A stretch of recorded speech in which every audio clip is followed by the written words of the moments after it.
In part one, we endeavoured to lay the biblical foundation for our reflections on the Sojourners. Now we move on to take a brief look at what the Church teaches.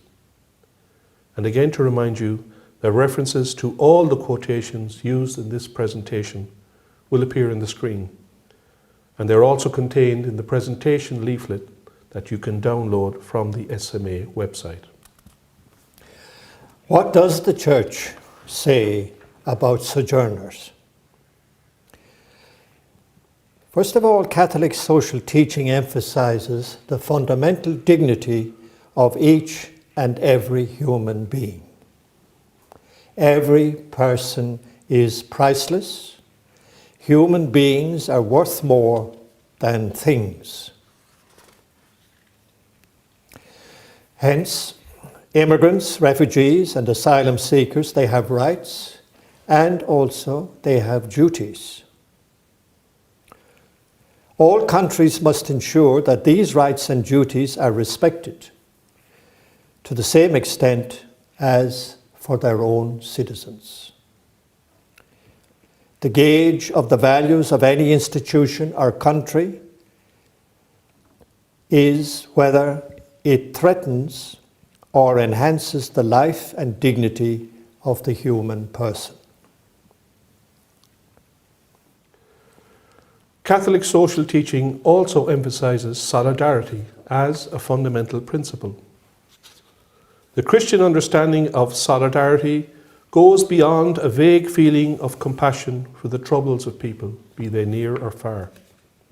It is a persevering determination and action to promote the good of each and all, a commitment to the common good. Solidarity calls us to stand together, especially with the poor and powerless. As conflicts are one of the main causes of forcible displacement, the Church consistently calls on the international community to show this solidarity by being involved in addressing the root causes of such conflicts. Love or charity is at the heart of the gospel message. Every Christian has the responsibility to respond to the call to globalize love and solidarity and be a primary actor in this regard. All of us need to feel responsible for the weaker person and be ready to help. With specific reference to immigrants, the Church says, every human being has the right to freedom of movement and residence within the confines of their own country, and when there are just reasons for it, the right to emigrate and take up residence elsewhere. Now, while this right is not absolute, it is clear that when persons are unable to find work and support themselves and their families, they have the right to migrate to other countries and to work there. With reference to immigrants, the Church recognizes the right of a sovereign nation to protect and control its borders in the service of the common good of its citizens. However, this too is not an absolute right. Nations also have an obligation to the universal common good, to accommodate migration to the greatest extent possible in a safe, orderly, and dignified manner. Persons who enter a nation without proper authorization or who overstay their visa should be treated with respect and dignity. They should not be detained in bad conditions, shackled by their feet or hands, or abused in any way.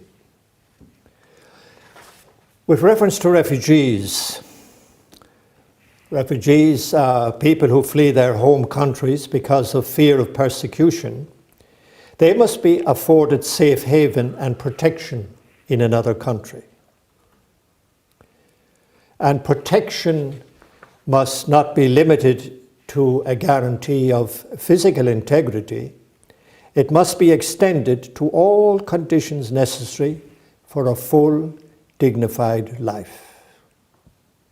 This will include food, clothing, housing, education, access to medical care, freedom to practice their own faith and traditions, as well as the gradual assumption of responsibility for their own lives. And the reunification of refugees with their families should also be promoted. While persons found in danger at sea, in distress, and in need to help, they require by international conventions that they be given help and conducted to a place of safety.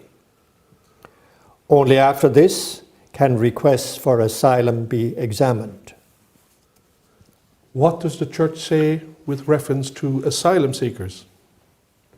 Persons applying for asylum should not be interned unless it can be demonstrated that he or she presents a real danger to the community or fails to report to the competent authorities. Persons applying for asylum should be helped towards a rapid and just legal procedure. Persons applying for asylum should be given access to work as soon as possible. They not only have needs, they also have gifts and skills. Church teaching strongly opposes forced repatriation. No one should be sent back to a country where he or she fears discriminatory or life-threatening situations. Continuing our reference to asylum seekers, the Church tells us that families should enjoy personal and family privacy and the possibility of family reunification in the country of asylum. The reason for this is that it is a foundational principle of Catholic social teaching that the family is, I quote, the vital cell of society. And it is a necessity for the proper growth and harmonious development of the human person. And although dealing respectfully and generously with their material problems is the very first duty to be fulfilled, one must not forget their spiritual formation through specific pastoral programs which take into account their language and culture. And of course, any form of proselytizing is to be deplored. There may also be a need for what we call healing of memory, counseling, or for other psychosocial support on the side of the person seeking asylum. And it is also important to instill an attitude of openness to the host country in the hearts and minds of asylum seekers, to instill respectful behavior to the host country and cooperation with the asylum seekers is essential on this issue. Then there are tasks for the individual Christian.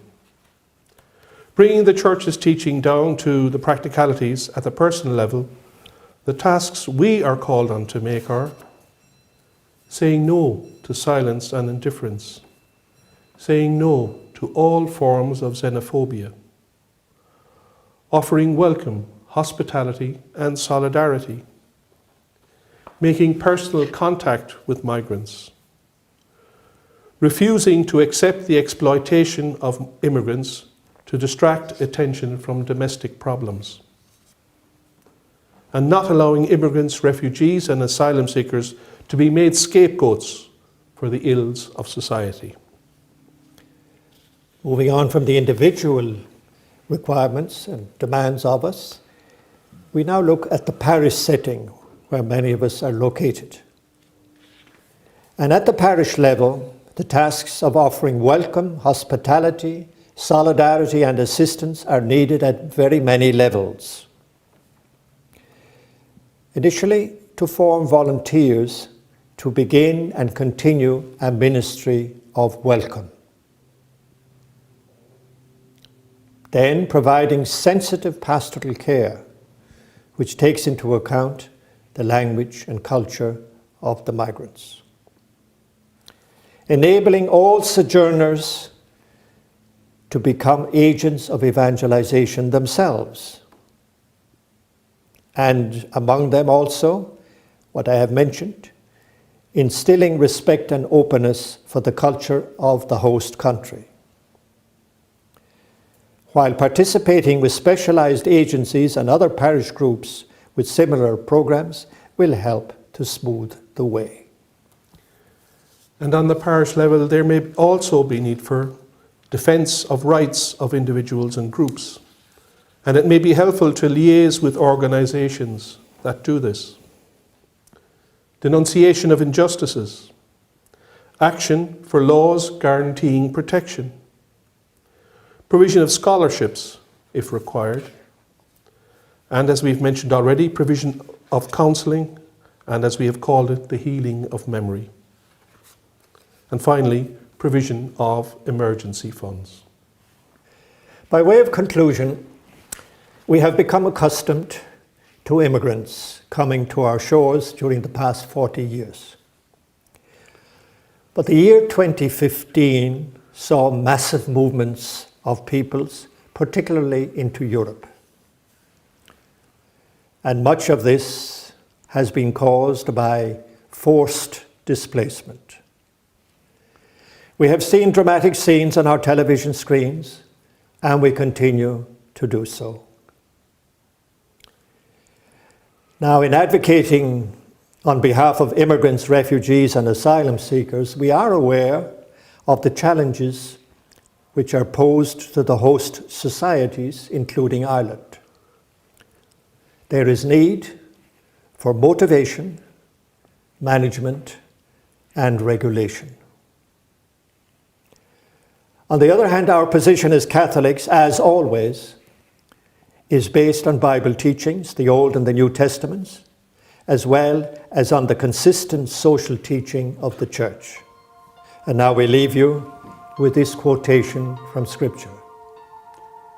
Whoever does not love his brother whom he has seen, how can he love God whom he has not seen?